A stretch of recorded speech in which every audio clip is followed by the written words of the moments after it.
হেমন্ত Peerless club developmental team করছে, তারপর step by step একটা একাডেমি করার কথা ভাবছে, বা অনূর্ধ্ব 15 অনূর্ধ্ব 17 দল গড়তে চলেছে। এই পুরো যে পরিকল্পনাটা নিয়ে তুমি কি বলবে? এটা এখন যে চিন্তাধারাটা করেছে সেটা হওয়া উচিত, কারণ পিয়ারলেস এর মতো একটা অর্গানাইজেশন যদি এটা করে তাহলে ভারতীয়দের পক্ষে অনেক ইন্ডিয়ান ফুটবলে অনেকটা বেশি একটা ভালো দিক হবে। কেননা এদের কাছে পিয়ারলেসের কাছে সেই রকম ইনফ্রাস্ট্রাকচার তাদের করার মতো ক্ষমতা রয়েছে।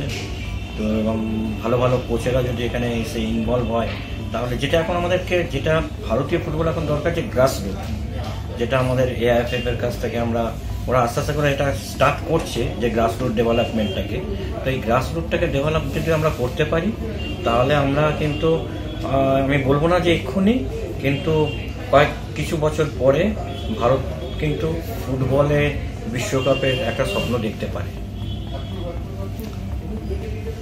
আমরা দেখেছি একটা দীর্ঘ 32 বছরের ক্লাব যেভাবে এগিয়ে এসেছে, তারা অঙ্কুরহাটিতে করতে চলেছে, সেটাও অনেক সময় তাদের প্র্যাকটিস গ্রাউন্ড। জামশেদ নাসিরির মতো লোক দায়িত্বে থাকতে চলেছেন, এই ব্যাপারটা কি বলবেন?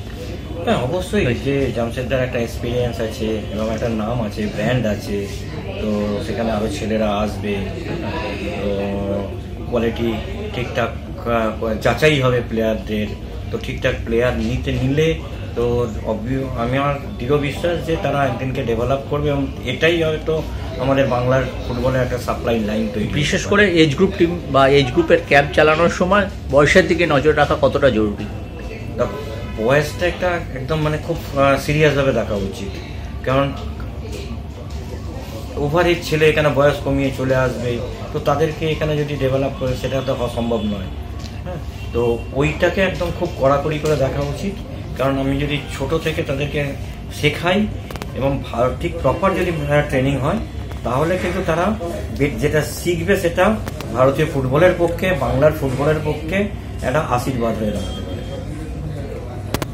অনেক ধন্যবাদ।